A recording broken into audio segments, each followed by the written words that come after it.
Alô, bom dia, você está no canal Professor Belém neste domingo, dia 18 de setembro de 2022, sejam todos bem-vindos. Para a maioria de nós, a maior guerra da história do Ocidente foi a Segunda Guerra Mundial. Parece que não há dúvidas sobre isso. Outros dizem que a mais sangrenta foi a da Primeira Guerra, a mais selvagem. Outros fazem questão de lembrar a Batalha de Waterloo. Seja como for, todas as guerras nos prejudicaram. Mas hoje surge uma teoria um pouco diferente. Esse senhor que vocês veem na tela, Gerald Celente, fundador do The Trends Journal, uma figura bastante conhecida nos Estados Unidos, diz que a guerra mais prejudicial da história da modernidade foi a guerra do Covidão. Ele trata a pandemia como uma guerra, e uma guerra muito bem sucedida, tão bem sucedida capaz de colocar o mundo abaixo. Bem, se você nunca ouviu falar de Gerald Celente, não se preocupe, muita gente aqui no Brasil também não o conhece, mas nos Estados Unidos ele é bastante conhecido. Eu fiz questão de fazer uma pesquisa em relação às suas previsões, e a rede nos informa o seguinte: as previsões de Celente começam em 1993, incluem previsões de terrorismo, colapso econômico e guerra. Previsões mais recentes envolvem o fascismo nos Estados Unidos, distúrbios alimentares e revoltas físicas. Celente, há muito tempo, previu o anti-americanismo global, uma economia falida e problemas de imigração nos Estados Unidos. Claro, são previsões, portanto, são vaticínios que acabaram se comprovando, dando, evidentemente, muita notoriedade para o seu autor. Em 2009, Celente previu turbulências que descreveu como Obamagedon, o que lhe rendeu bastante notoriedade. A partir daí passou a ser muito convidado para programas na TV a cabo como, por exemplo, a Fox News Sunday. Bem, tendo assim uma certa noção de quem é esse senhor, Gerald Celente, temos então hoje que considerar as suas análises para o momento presente. Em recente artigo, Gerald diz que estamos enfrentando a pior crise socioeconômica e geopolítica da história moderna. Isso por conta de uma guerra que ele chama Guerra do Covid, que aconteceu, que foi planejada e não uma simples pandemia. Ele disse que não houve pandemia. O que aconteceu foi um planejamento por políticos, que ele chama também de pequenos pedaços de escória, escória, por assim dizer. Um após outro desses políticos escória diziam: feche seus negócios, feche seu negócio, não vá lá fora, não vá à praia, tranque o parquinho do seu prédio e não deixe as crianças brincarem. Ele diz também que hoje temos uma crise socioeconômica sem precedentes e os danos causados pela guerra do Covid são incalculáveis, diz ele. As taxas de ocupação de escritórios estão em cerca de 45% no máximo, ou seja, os escritórios estão desocupados na taxa aí de 55%, segundo sua pesquisa, isso em todo o mundo. Assim, diz ele, todos os negócios que dependiam de passageiros se foram, desapareceram. 30% das lavanderias estão falidas. Não há mais horas felizes. Na cidade de Nova York, há cerca de 1.300 pessoas a menos a limpar prédios e escritórios agora, nesse momento. E isso, diz ele, é real. As pessoas esquecem que em 2019 a Alemanha estava entrando em recessão. Houve protestos e manifestações acontecendo em todo o mundo.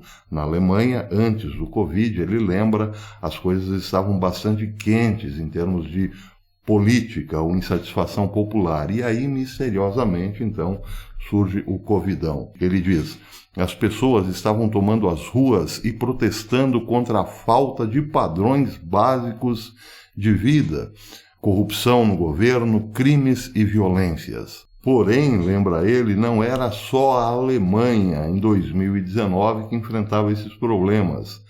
Havia também muita insatisfação popular na França, na Itália, na Inglaterra e por aí afora. Ele diz, portanto, que o Covid trouxe uma tendência, a guerra do Covid trouxe uma tendência a mascarar todos esses problemas de insatisfação popular em relação principalmente às políticas da União Europeia ou substituí-las por um outro problema. E ele diz então que os governos acabaram sustentados de forma artificial. O Fed, por exemplo, nos Estados Unidos, e outros bancos centrais injetaram muito dinheiro assim do nada para mascarar os problemas sociais ou sustentar artificialmente governos que já vinham cambaleando.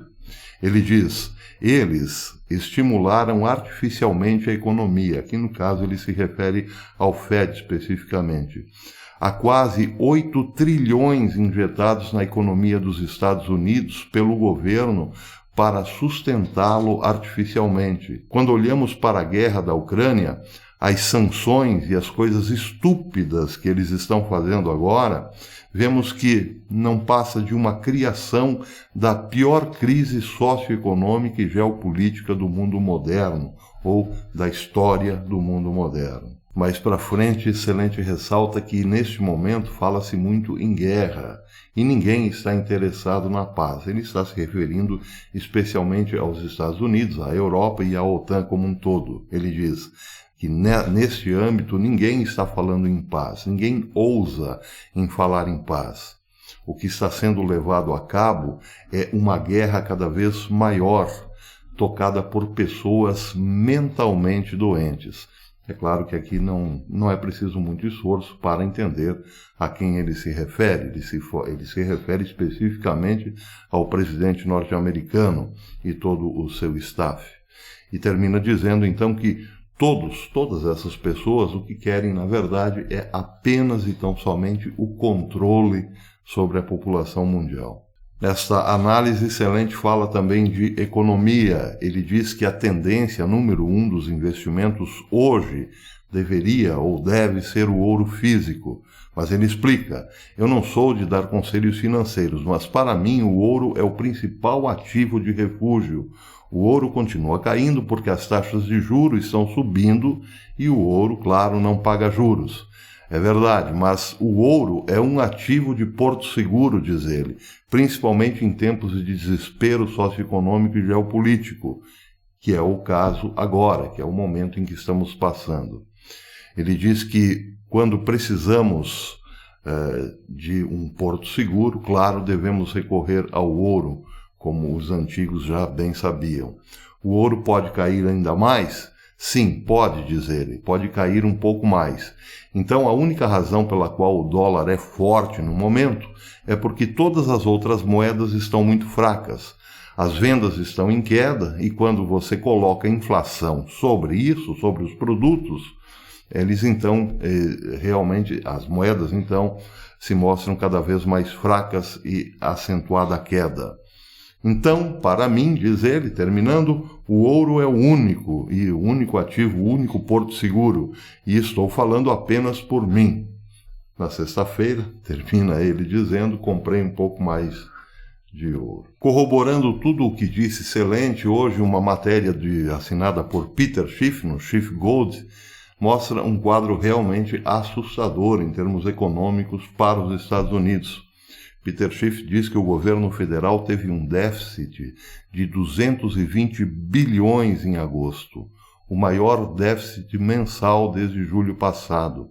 Olhando historicamente para o mês de agosto, este mês mostra como o maior de todos os tempos, mostra um déficit, uma barra vermelha, como a maior de todos os tempos, apesar das receitas recordes também de todos os tempos em agosto. Porém, apesar das receitas recordes, os gastos saltaram de 439 bilhões em agosto passado para 523 bilhões em agosto desse ano, um aumento anual de 20%, disse Schiff-Gould, o que, claro, em algum momento vai arrebentar a economia norte-americana e puxar toda a economia mundial para baixo, evidentemente. Bem, então está aí. Esta matéria é importante pelo seguinte, porque trata-se de uma previsão econômica de alguém que acumula sucessos em termos de previsão. Ele não é nenhum profeta, é um economista, é um filósofo, é um estudioso das relações sociais e assim por diante, vem acertando desde 1993. O que nos faz pensar o seguinte: já imaginaram o que teria acontecido com o Brasil se um determinado político aqui desse país não tivesse se colocado contra esta onda do fique em casa? A economia, a gente vê aí, quem sabe, qualquer outro dia pela frente, já imaginaram? Aquela que era a nossa frágil economia, como estaria hoje? Bem, o Brasil hoje pode se ufanar de ser o celeiro do mundo, ter reservas para suportar uma grande crise que o mundo inteiro já mostra sinais de impotência diante de. Então, palmas para o nosso político, que conseguiu, ou pelo menos teve, o vislumbre da realidade a ponto de se colocar contra aqueles que queriam a destruição da nossa economia, consciente ou inconscientemente. Por enquanto é isso, até depois, se Deus quiser. Who sold us the COVID war? Stand 6 feet apart! Put those tables 6 feet apart. You can't sit at the bar! Lock down your businesses!